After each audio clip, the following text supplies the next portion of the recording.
Assalamualaikum warahmatullahi wabarakatuh. Selamat siang, pagi, malam untuk teman-teman sekalian.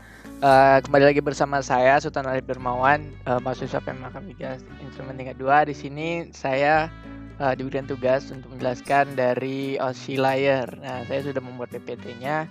Langsung saja kita bedah apa itu si OSI Layer. OSI Layer ini yang pertama kali mencetuskan atau yang mengeluarkan itu adalah organisasi International Organization for Standardization Standard ISO. Nah, jadi yang pertama mengembangkan konsep Open System Interconnection atau OSI adalah ISO dengan cara jadi dia kayak OSI-nya itu memiliki jaringan 7 jaringan ya.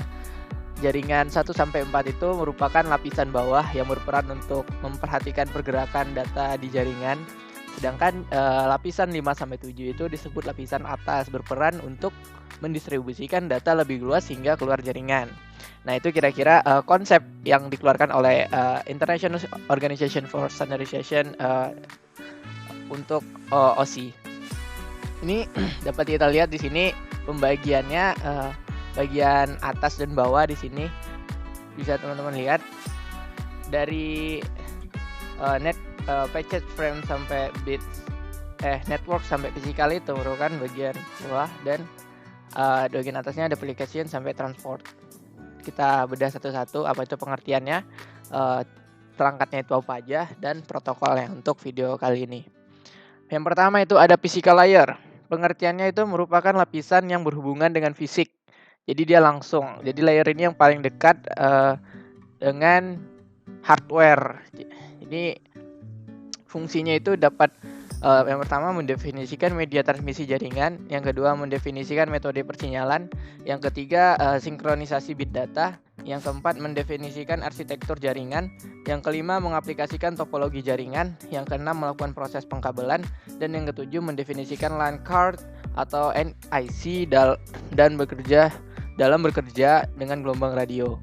Nah, protokol dari perangkat physical layer ini yang perangkat jaringannya itu ada repeater, ada multiplexer, ada hub pasif ataupun aktif, ada TDR, oscilloscope, ada amplifier. Untuk protokol atau standar yang digunakan acuan itu adalah IEEE 802 Ethernet Standard, IEEE 802.2 Ethernet Standard, ISO 2110, ISDN, RS232, dan SONET.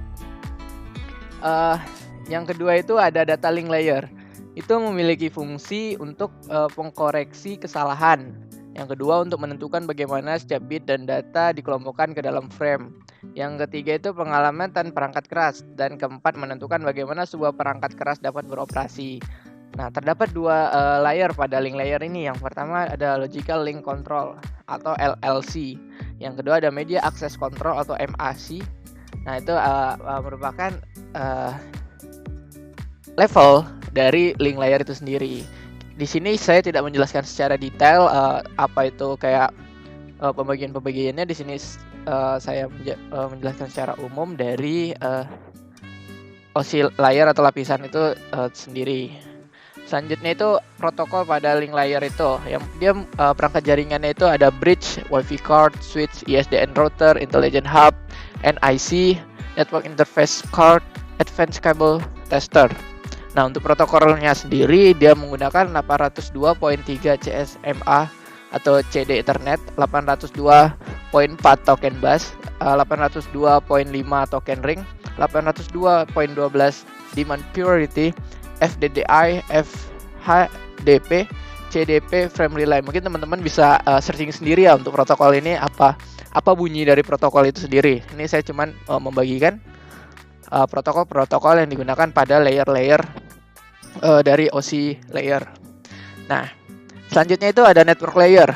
Fungsi utamanya itu adalah untuk membantu mendefinisikan alamat IP atau internet protokol sehingga tiap komputer dapat terhubung dengan satu jaringan. Nah, fungsi utama, tapi dia juga memiliki fungsi lain.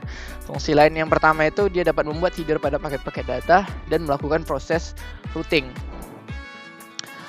Protokol dan perangkat jaringan dari network layer.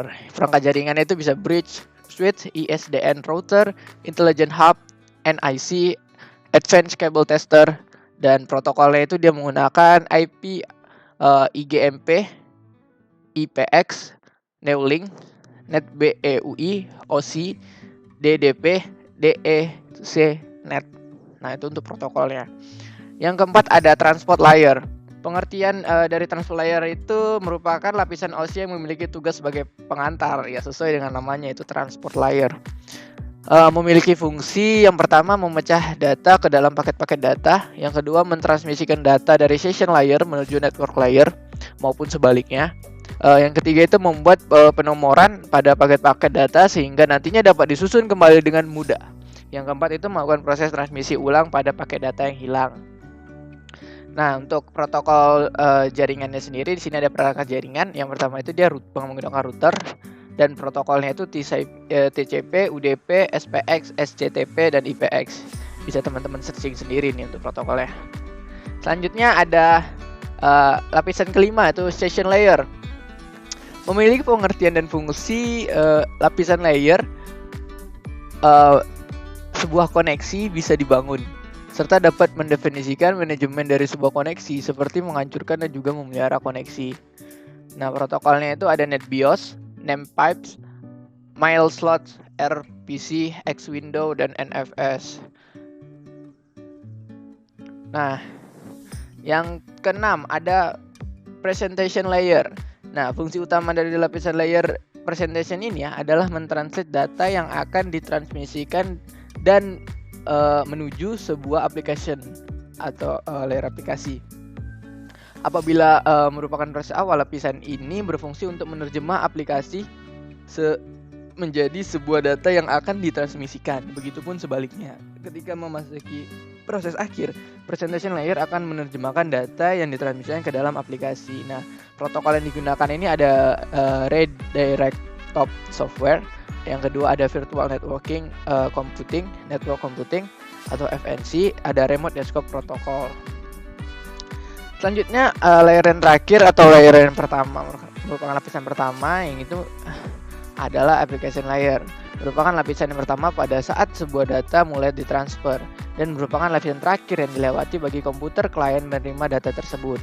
Nah, fungsinya itu yang pertama menyajikan interface antara aplikasi dengan jaringan, yang kedua mengatur bagaimana sebuah aplikasi mampu untuk mengakses jaringan, yang ketiga membuat pesan-pesan berupa kesalahan pada jaringan, dan yang terakhir untuk menampilkan display dari sebuah jaringan.